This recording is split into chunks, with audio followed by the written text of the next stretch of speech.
Baik, Bismillahirrahmanirrahim. Assalamualaikum warahmatullahi wabarakatuh. Pada pertemuan ketiga kali ini, pada mata kuliah Perbankan Internasional, kita akan membahas tentang Bank for International Settlements atau Bank untuk Penyelesaian Internasional.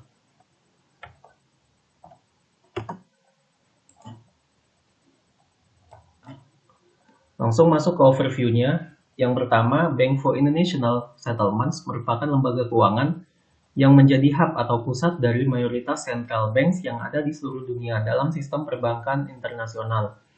Jadi lembaga keuangan ini, Bank for International Settlements ini adalah lembaga keuangan yang menjadi penghubung berbagai bank sentral yang ada di berbagai negara.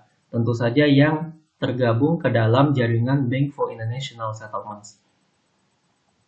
Didirikan pada tahun 1930-an dengan kerjasama mencapai 60 central banks yang ada di dunia. Jadi untuk jumlah bank sentral yang ada di berbagai negara, itu yang sudah tergabung ke dalam Bank for International Settlements itu sudah mencapai 60. Itu belum semua bank sentral yang ada di seluruh negara ya, karena jumlah negara kalau tidak salah seratusan. Jadi artinya ada sekitar 40, 50 atau 60 bank sentral yang tidak tergabung ke dalam Bank for International Settlements. Kantor pusatnya berada di Basel, Swiss, sementara perwakilannya ada di dua negara, yaitu Hong Kong dan Meksiko. Kemudian kita masuk ke tujuan didirikannya Bank for International Settlements. Yang pertama, menjadi mediator dan memfasilitasi terjadinya diskusi dan kolaborasi di antara bank sentral tiap negara. Jadi, sebagaimana overview tadi yang sebelumnya sudah saya jelaskan, Bank for International Settlements itu sebagai hub atau pusat atau penghubung.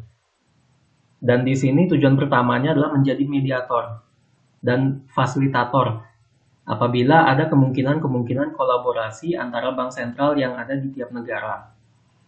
Kemudian yang kedua, mendukung terjadinya dialog dengan otoritas lainnya di tiap negara yang bertanggung jawab atas tercapainya stabilitas keuangan. Jadi di sini Bank for International Settlements ini tidak hanya berdialog atau berkomunikasi dengan bank sentral saja, namun juga dia melakukan dialog atau komunikasi dengan otoritas-otoritas lainnya selain bank sentral yang bertanggung jawab dan mendukung stabilitas keuangan di suatu negara.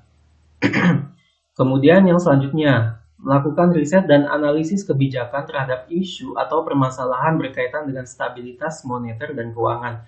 Jadi selain dia berfungsi sebagai hub atau penghubung berbagai bank sentral, juga melakukan dialog dengan otoritas selain bank sentral, Bank for International Settlements ini juga melakukan riset dan analisis kebijakan terhadap suatu kebijakan yang sudah diimplementasikan oleh pemerintah di suatu negara. Kemudian bertindak sebagai pihak ketiga dalam menyelesaikan transaksi keuangan internasional antar bank sentral pada tiap negara. Jadi ini sebenarnya fungsi yang paling urgent dari Bank for International Settlements ini. Dia sebagai lembaga penyelesaian transaksi keuangan atau ketika ada persengketaan yang kaitannya dengan perbankan atau bank-bank internasional yang ada di seluruh negara, maka lembaga persengketaan atau lembaga yang menyelesaikan persengketaan tersebut adalah Bank for International Settlements. Kemudian yang terakhir, menjadi agen atau pihak yang dapat dipercaya dalam kaitannya dengan operasional keuangan internasional. Di sini otomatis karena memang Bank for International Settlements ini sudah dipercaya oleh setidaknya ada sekitar 60 negara yang tergabung ke dalam Bank for International Settlements ini. Otomatis dia dapat dipercaya dalam kaitannya dengan operasional keuangan internasional. Kemudian di sini untuk alur pelaporan transaksi keuangan yang dilakukan dalam sistem perbankan internasional. Yang pertama bisa dilihat di sini ada dua negara. Ini contohnya saja negara A dengan negara B. Di negara A itu ada bank internasional yang pertama, kemudian bank internasional yang kedua, dan bank internasional yang ketiga. Jadi laporan-laporan keuangan yang ada di bank internasional, baik itu yang pertama, kedua, maupun ketiga yang ada di negara A, itu akan dilaporkan kepada bank sentral. Kemudian secara akumulatif, bank sentral akan melakukan pelaporan kepada Bank for International Settlements. Begitu juga yang terjadi di negara B. Ketika bank transnasional yang pertama, kedua, dan ketiga akan melakukan pelaporan kepada bank sentral, dikumpulkan di bank sentral, maka bank sentral akan melakukan pelaporan kembali kepada Bank for International Settlements. Oke, untuk selanjutnya adalah Management of Bank for International Settlements. Jadi sebagaimana perusahaan atau lembaga keuangan atau struktur organisasi pada umumnya, Bank for International Settlements juga memiliki struktur organisasi atau struktur manajemen. Bisa dilihat di sini ada General Manager, kemudian Deputy General Manager, membawahi tiga pihak atau tiga bagian, Secretary General and Head of General Secretariat, Head of Monetary and Economic Department, kemudian Head of Banking Department, dan lain sebagainya. Itu hanya strukturnya saja, struktur dari manajemen Bank for International Settlements.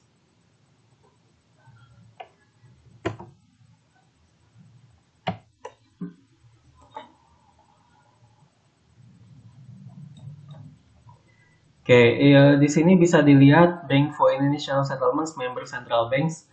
Di sini berbagai bank sentral yang ada di seluruh dunia yang telah tergabung ke dalam jaringan Bank for International Settlements. Di sini bisa dilihat untuk Bank Indonesia sendiri sudah tergabung ya, sudah tergabung sebagai jaringan dari Bank for International Settlements.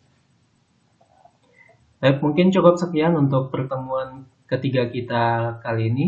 Terima kasih atas perhatian adik-adik mahasiswa. Assalamualaikum warahmatullahi wabarakatuh.